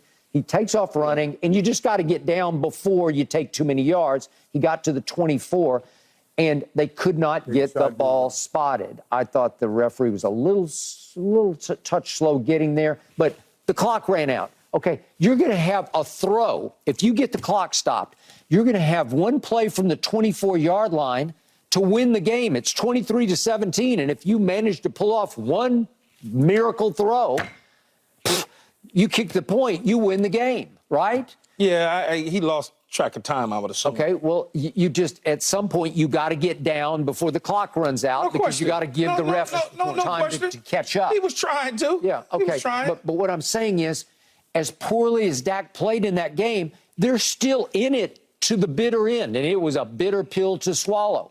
And then let's look again at the end of the game last year. And I think we didn't show this the first time. Do we have the Greenlaw near interception? It looked like the game was over at that point. If we could show that play first. This is the near. Yikes. Woo, that's pick six city. Okay, so it almost ended there, but on the very next play, okay. But I still say that tied in. Yeah. He needs. I got it. Yeah. I got it. But here's the next play, and Gallup for once outruns somebody, and it's just a miserable throw. Not a great throw. Hey, if you pull this off, we are right now having a very different conversation because it was Find a way. 12. Find a way as a receiver. Find a way to help him. Find a way. Yeah. Okay. Right. All right. Come back. Everything's not going to be perfect, Skip. Right. Okay. I got it. But the way. But go ahead, Skip. Go, Michael. No, go. But Skip, you bring up a great point. The way those games ended, that's on Dak too. I mean, not just the performance, the whole look of it. The whole look of it. It was the whole look of it. I agree. I agree. The whole look. Yeah. So you gotta get this out, this whole taste of this out of your mouth. Yeah. You gotta do it here. Or we're going to be going into a playoffs with these same questions. When you get to San Francisco, what's going to happen? We're not even talking about being 2 games back of San Fran right now. If you lose this game to San Fran, this is so important. I need that focus. I need him focused. The emotions I'm looking for is not anger. I need him focused. I need him being patient, not trying to put that ball in the air and in harm's way. And I need him to be able to matriculate that ball down the field. If they give us 4 yards, you take those 4 yards. Right. Don't try to go get 40 and turn it over. One of the biggest things in this game, though, Skip, you do not want San Francisco getting up on you because much like the Cowboys, all of a sudden, you abandon the run. You do. And you dropping back that quarterback with them dudes pinning their ears back on the defensive side of the ball. Michael will be crying on my shoulder as we watch the game Saturday night. Yeah. I would like to see San Fran come back from about 14 down. I mean, we've seen Brock Purdy do everything else except come back from about 14 down. I would enjoy this may be what we need to see to get them all the way, Key, in the MVP race if they're down by 14. And that would certainly erase some of the doubts of him being a product of what Kyle Shanahan's been able to put together. What if we go to San Francisco and do a 38-3 on the 49ers like we did on Belichick when you thought Belichick would do it on us? Then if you went and did anything, it doesn't even need to be that. It can be a 24-17 in San Francisco. I'm now going to look at the Cowboys and say, okay, you passed that test. Yeah. You have passed the test that I'm looking for. Okay, which begs the next question. Is Sunday a psychological must-win for the Cowboys? And we're about to hear from you again at #UndisputedLive. No mercy, no mercy, no mercy. So the 49ers have beaten the Cowboys the last 2 times they played. One playoff game in Dallas 2 years ago. We just saw the end of that. One in San Francisco last season. Saw the end of that. This is what Micah had to say about the upcoming game on Sunday. You just use it as like a game like, hey, this is where we at last year. This is where we're at now. I'm all about now. How can we define ourselves now, and how can we say this is who we are and get a statement win and come back here and show how good we really are. Okay, so Michael, let's do scale of 1 to 10 again. How important is it for the Cowboys to win this game? It's a 14, Skip. It's off that 1 to 10 scale. You have to, for your own psyche and understanding, if you want to go where you're going, you have to win this. You have to take that kind of control. You have to believe and make sure that you let yourself know we can win this game. That's why it's so important. Michael Parsons going to have that one-on-one battle. Every man has to beat their man in this position. Every man has to go on the field. Mike Parsons has to be the best rusher on the field that day. CeeDee Lamb has to be the best wide receiver on the field that day. Dak Prescott has to be the best quarterback on the field that day. That's how you get past San Francisco. this game is way more important to Dallas than it is San Francisco. So Dallas should have a deeper will to win this game, and they have to go in and show San Francisco, you got to go take it. You have to win this game. You know, Michael said at a 14, and you asked from a 1 to a 10. Yep. I don't even think there is a scale. And the reason that there's not a scale, because every champion, including our co-host Michael Irvin, had to go through somebody who was a nemesis, who was a nag, who was just constantly slapping them and stomping them. And I believe it might have been the San Francisco 49ers at the time, because I was a kid. But it was always that. Indianapolis coach, New England Patriots, Peyton Manning, they had to, Indianapolis, figure out how in the hell could we beat Willie McGinnis and Teddy Bruschi them? Yeah. My Tampa Bay Buccaneers, we lost 4 straight to the Philadelphia Eagles, right? In 2000, the wild card game, 21-3. 0-1 regular season loss, 17-13. 0-1 wild card game, slapped upside our head, 31-9. 2002 regular season loss, 20-10. And in 2002, in the NFC Championship game, we arrived. We had got tired of being their sons. And then at the end of the day, Derek Brooks said, enough. We have to stop this bleeding right now. We went in and we shut down the vet, and we opened up the link with a butt whooping the next year. It was over with, okay? Because we got that monkey off of our back. And now when you look at these Dallas Cowboys, now they've lost to them 4 times. 2 in the regular season several years ago, and in the postseason recently here in the last 2 years. They've got to look at them and say, we can beat this team. In order for us to get to the championship, we got to beat them. We beat them in the regular season. Guess what? We'll get them in the postseason. But if we lose to them in the regular season and we see them in the postseason, most likely it's at their home. You're going to go in there, Skip, doubting yourself again. So there is no scale. It is a must. When you talk about must victory, if they lose to the San Francisco 49ers, as you like to say, I'm going to get you on record. Get me on record in this. If they lose to the 49ers, they're going to be in trouble.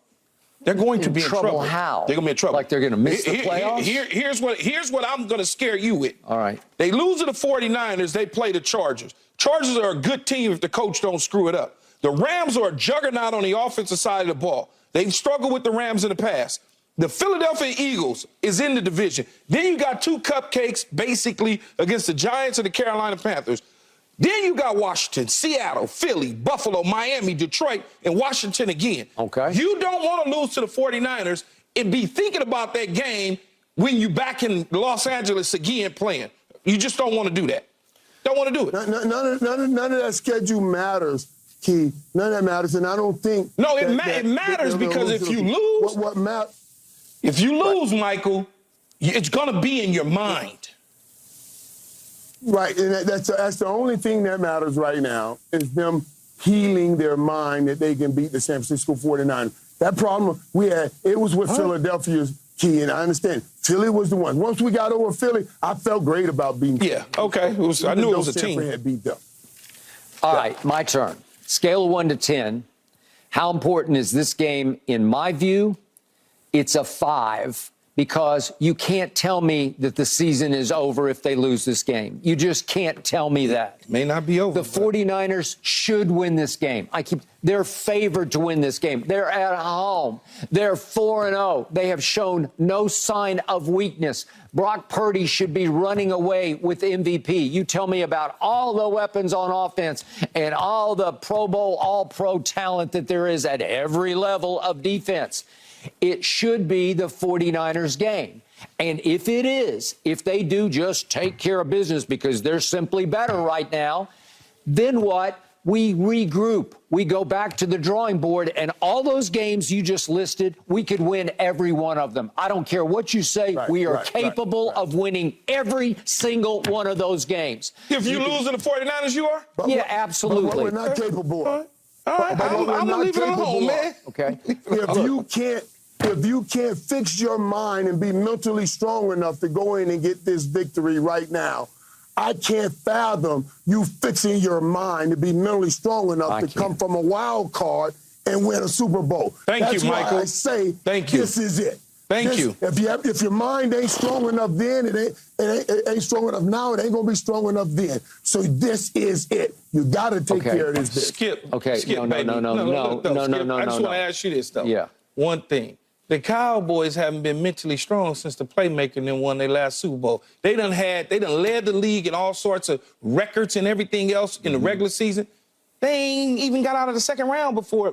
The last time was them. We have had some mental weakness at quarterback in each of the eras, the Romo era and now the Dak era. But I'm here to tell you, if you gave me a choice right here, right now, would I rather beat the 49ers in this game or the NFC Championship game? I'm taking the NFC Championship game all day and all night. You ain't going to get there, though. Well, who says I won't? You're not going to get Michael Irvin. Yeah. Just said, if you can't win this game, you're not mentally strong enough to win in a wild card game. Okay, but Michael has become shockingly pessimistic today, and you gave him a 5. Okay, I did because I'm looking at the reality of it. It's only week 5. It's only 5 games in. We got a long, hard way to go. Clearly, you ain't looked at the schedule. I looked at the schedule. I know how this team. When this team is right, it's the rightest. This team can't. If it maxes out, it's better than the 49ers. I don't know that it's going to max out this time, and I don't really care. I'm not going to go out here and jump out of the window if they lose this game. Well, I don't want you to do that. Okay. Well, again, will I celebrate if they do win? Well, that's a whole nother issue. All right, we haven't discussed this head on. How concerned should the Cowboys be about Tyron Smith not playing once again this Sunday? No mercy, no mercy, no mercy. Back down. Jerry Jones says Cowboys left tackle Tyron Smith, cinch first ballot Hall of Famer, is quote unquote iffy for Sunday night's game in San Francisco. Did not practice yesterday. Michael Irvin, how big a loss would this be? I love Tyron Smith, man, and this dude here is so strong. I think it'll be a huge loss because I know how strong Bosa is, Nick Bosa. And I've already talked about Tyron being the guy that likes to set the tone. When I had Eric Williams. When I was ready to talk to the offensive line, I went to one guy, and that was Big E. You didn't have to go to everybody. Tyron has that kind of cachet, that kind of power, that kind of in the locker room, that kind of thing in the locker room that everybody raises up and rises up. So not having him is big. Not having him going up against Nick Bosa is big. That hurts the Cowboys. You know, it's a huge thing, Skip. And Michael mentioned Bosa. Bosa's not the only active defensive lineman in terms of Steve Wilks' system and scheme on what they would do on the left side of that offensive line. You got games that they can play over there, stunts and twists, bringing guys out of the secondary, short splits, bringing corners off the top heads of the receivers, where all of a sudden you got that left tackle that has to fan out and protect Dak Prescott's blind side. When all of a sudden you look up and Drake Jackson is over there along with Nick Bosa, and then all of a sudden they move Armstead into another position, and then they bring Ufunga out of the secondary, or they bring Greenlaw on a dog blitz or something along those lines. These are the things, by not having a cinch Pro Football Hall of Famer on your team at the left tackle position, you could all of a sudden be in trouble. Your quarterback could all of a sudden be in trouble. So it's just not Nick Bosa, playmaker. You got to think about the scheme, schematic-wise, that Steve Wilks is in the kitchen right now cooking up to go against the Dallas Cowboys in that offensive line. You want to go, Michael?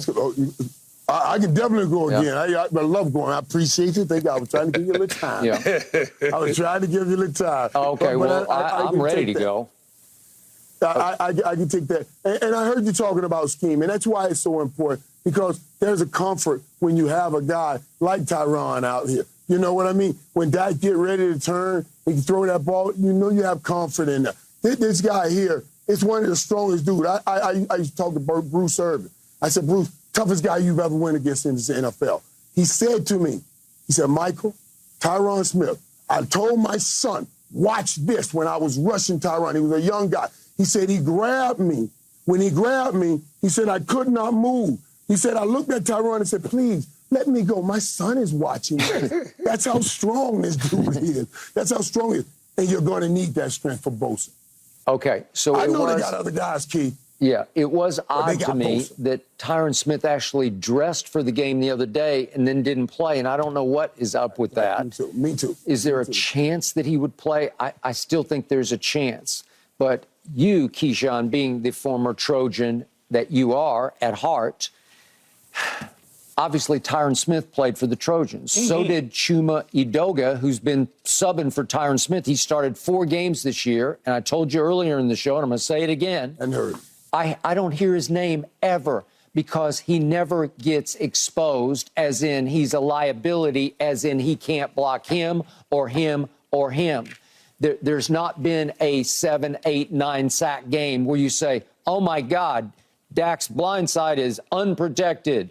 It's just come one, come all from that side. Obviously, we're going to step up, maybe 3 steps up in ability when we get to Bosa and that whole unit. But again, Chuma Edoga was a 3rd-round draft pick by the Jets. Then he went to Atlanta, and it appears he's found a home in Dallas. I don't hear a peep about him. And they have gone up against that Jets front, and the Giants have a couple pass rushers who are very good. So I'm just saying, Belichick, you don't think he's schemed up to get Matthew Judon on Chuma Edoga? I understand. I didn't see one time. I didn't see one time. What you were saying. Yeah, Skip. and he's a Trojan. That's fine. I'm not worried about that. He's going to always be a Trojan. Yeah. Trojan for life. Yeah. What are y'all, Commodore for 4 years? I get it. But we're Commodores for life because we go to school. We actually have a university. Oh, here we go. So in the end, that is true. His name hasn't been called for holding or roughing. Or he's been excellent against those teams that you've played against. Yeah. This is different, all those though. little patsies. This is different. I just mentioned the defensive coordinator, Steve Wilks, who comes in, takes over, and is now cooking up something totally different. When you can mix and match your defensive front, Nick Bosa obviously is the headliner, but there's other guys along those fronts. Yeah. He likes to bring pressure from other places as well. So when you're bringing pressure, it's all about understanding what the offensive line is sliding to, who's your guy, and when they start crossing things up, it's not just somebody coming off the edge in Matt Judon and all of a sudden you stepping back and blocking. When I'm running twisting games and stunts, your head's got to be on a swivel. Can he handle that? That's the important things. Skip? I think he can. Okay. I'm not saying that he can't, but okay. But up next, Michael and I worried about the Washington Commanders because they're starting to look like a potential NFC East contender. They play tonight. That's next. No mercy, no mercy, no mercy. Washington is a 6-point favorite tonight over the Bears in Washington. Commanders now 2-2 after losing in overtime to the Eagles in Philly last Sunday. Michael Irvin, in the NFC East, are the Commanders contenders or pretenders?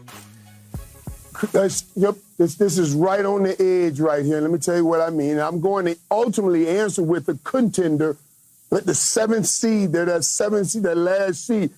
Let's look at their record. They beat the Cardinals and Broncos, and then they lose to 2 playoff teams after that. They are telling you they're right there on the edge. And that last spot, that 7th spot, will be theirs. I got 2 coming in from the East, maybe 2 from the West, and then 1 from the South and the North, and maybe that 3rd team could be Washington from the East. Yeah, they're certainly contenders to make the playoffs and coming out of the division as the 2nd team behind the Philadelphia Eagles. And what I mean by that, Skip, you and Michael Irvin think I'm crazy. Y'all laugh at me all the time. But here's what I'm going to tell you. They win tonight.